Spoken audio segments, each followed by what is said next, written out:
Hello friend, मैं Manjeet Kumar. Welcome to my channel study 22 twelfth biology 100 VVI subjective question answer.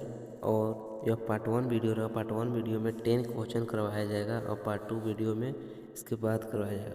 तो चलिए दोस्तों, time waste किए बिना देखते हैं।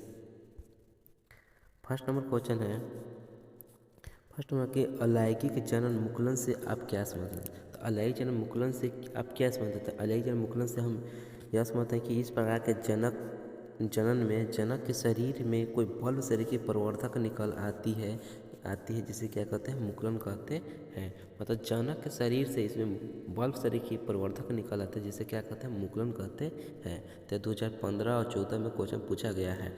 चलिए दोस्तों, सेकंड नंबर क्वेश्चन देखते हैं। सेकंड नंबर है कि पनपूर्वता से आप क्या समझते हैं, इसके लाभ बताएं। तब पनपूर्वता द्विलिंगी पुष्प में पर परागण के लिए एक स्थिति है। पनपूर्वता जो है द्विलिंगी पुष्प जो होता है उसमें पर परागण के लिए क्या है? स्थिति है, जिसमें नर जनन भाग मादा जनन भाग से बहुत पहले, तो नर जनन भाग मादा जनन भाग से बहुत पहले परिपक्व होकर पराग कण को मुक्त कर पर परागण को उत्सर्जित करता है। क्या करता है? मतलब नर जनन भाग मादा जनन भाग से बहुत पहले परिपक्व होकर पराग कण को मुक्त कर देता है और पर परागण को उत्सर्जित कर देता है। और इसके लाभ है द्विलिंगी पुष्प में स्वनिषेचन को रोककर विभिन्नता उत्पन्न करता है। द्विलिंगी पुष्प में स्वनिषेचन को रोककर विभिन्नता उत्पन्न करता है। यह 1998 2013 में पूछा गया क्वेश्चन है। टोटल प्रीवियस ईयर क्वेश्चन ही करवाया जाएगा फ्रेंड। तीसरा देखते हैं, क्लाइनफेल्टर सिंड्रोम पर प्रकाश डालें। क्लाइनफेल्टर सिंड्रोम पर प्रकाश डालें। तो यह एक गुणसूत्रीय विकास है। क्लाइनफेल्टर सिंड्रोम जो होता है गुणसूत्रीय विकास है। यह ट्राइसोमी का एक उदाहरण है। ट्राइसोमी का कौन उदाहरण? क्लाइनफेल्टर सिंड्रोम उदाहरण है। लेकिन इसमें लिंग क्रोमोसोम एक्स की एक अतिरिक्त प्रतिलिपि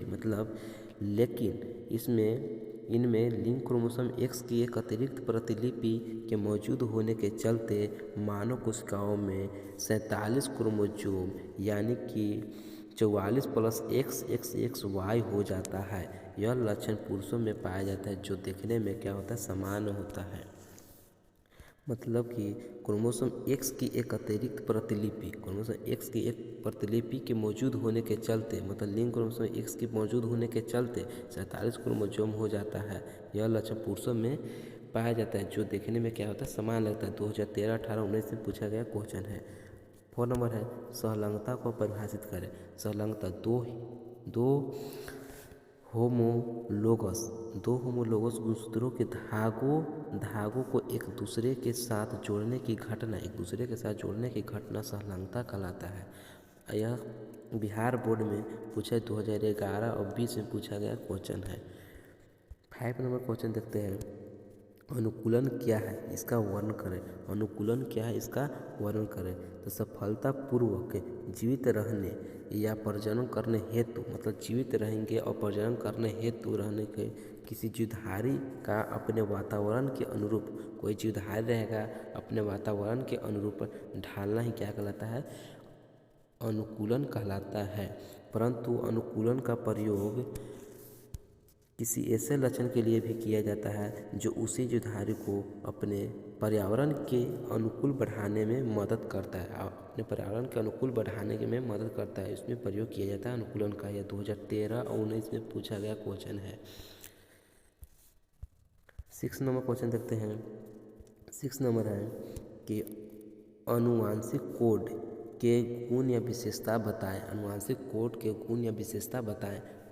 तब फर्स्ट नंबर है, प्रत्येक अमीनो अम्ल के लिए कम से कम एक त्रिक कोडोन होता है। प्रत्येक अमीनो अम्ल के लिए कम से कम कितना कोडोन होता है? एक त्रिकोडोन होता है। दूसरा है कोड सार्वत्रिक होता है। कोड क्या होता है? सार्वत्रिक होता है, अर्थात सभी जीवधारियों में एक समान होता है। कोड क्या सार्वत्रिक होता है, अर्थात सभी जीवधारियों में क्या होता है? समान होता है। तीसरा है कोड अपहलासित होता है। क्या होता है? अपहलासित होता है, अर्थात एक ही अमीनो अम्ल के लिए एक से ज़्यादा कोडोन हो सकता है। जो 2014, 16, 20 में पूछा गया है फ्रेंड। ये सब टोटल क्वेश्चन है। 7 नंबर क्वेश्चन है, मलेरिया क्या है? मलेरिया क्या है? लक्षण उपचार को लिखे। तो मलेरिया ज्वर मलेरिया परजीवी प्लाज्मोडियम से उत्पन्न होता है। मलेरिया ज्वर मलेरिया परजीवी प्लाज्मोडियम से उत्पन्न होता है। इसके लक्षण कंपन के साथ बुखार आता है और सिर दर्द, पेशियों में दर्द होता है। रोगियों को 48 घंटे के अंतराल पर तेज बुखार का आना लक्षण। और इसका उपचार होता है कुनाइन की दवाइयाँ जैसे क्लोरोक्वीन, मोफ्लोक्वीन आदि का उपयोग करते हैं उपचार के लिए। यह 2011, 16, 18 में पूछा गया क्वेश्चन है। 8 नंबर क्वेश्चन है, कार्मिक विकास क्या है? कार्मिक विकास किसी जनसंख्या के जीन पूल में वह सूक्ष्म परिवर्तन है। किसी जनसंख्या के जीन पूल में वह सूक्ष्म परिवर्तन है जो एक पीढ़ी से दूसरी पीढ़ी तक पहुंचकर एक नई जनसंख्या उत्पन्न करता है। मतलब कि कार्मिक विकास की जनसंख्या के जीन पूल में वह सूक्ष्म परिवर्तन है जो एक पीढ़ी से दूसरे पीढ़ी में पहुंचकर जनसंख्या उत्पन्न करता है। उसी को क्या कहते हैं? कार्मिक विकास कहते हैं। यह 16-20 में पूछा गया क्वेश्चन है। 9 नंबर क्वेश्चन देखते हैं, वायु परागित पुष्पों के अनुकूलन बताएं। वायु परागित जो होता पुष्प होता है उसका अनुकूलन बताएं। तो इसका अनुकूलन तीन है। जो देखो, पहला है, ये पुष्प चटकीले होता है। वायु परागित पुष्प क्या होता है? चटकीले होता है तथा भड़कीले नहीं होते हैं। मतलब चटकीले होते हैं लेकिन भड़कीले नहीं होते। भड़कीले नहीं होते हैं।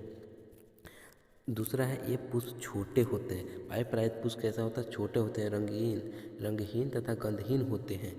ये पुष्प हल्के तथा चिकने होते हैं। वायु परागित पुष्प हल्के तथा क्या होता है? चिकने होते हैं। 1995, 2009 में पूछा गया क्वेश्चन है। आज के लिए लास्ट में क्वेश्चन है कि शुक्राणु जनन वीर्य सेचन की परिभाषा लिखे। तो शुक्राणु जनन वृषण में शुक्राणु जनन निर्माण की प्रक्रिया को शुक्राणु जनन कहते हैं। वृषण में जो शुक्राणु जनन निर्माण होता है उसी को कहते हैं शुक्राणु जनन कहते हैं। यह 2016, 17, 20 में पूछा गया है। और सेकंड है वीर्य सेचन। तो शुक्राणु जनन के पश्चात, शुक्राणु जो जनन था उसके पश्चात शुक्राणु शीर्ष सटोली कोशिकाओं में अंतः स्थापित हो जाए। शीर्ष सटोली कोशिकाओं में अंतः स्थापित हो जाता है और अंत में किसी प्रक्रिया द्वारा शुक्राणु जनन नलिकाओं से मोचित रिलीज होता है। इस प्रक्रिया को वीर्य सेचन कहते हैं। मतलब कि शुक्राणु के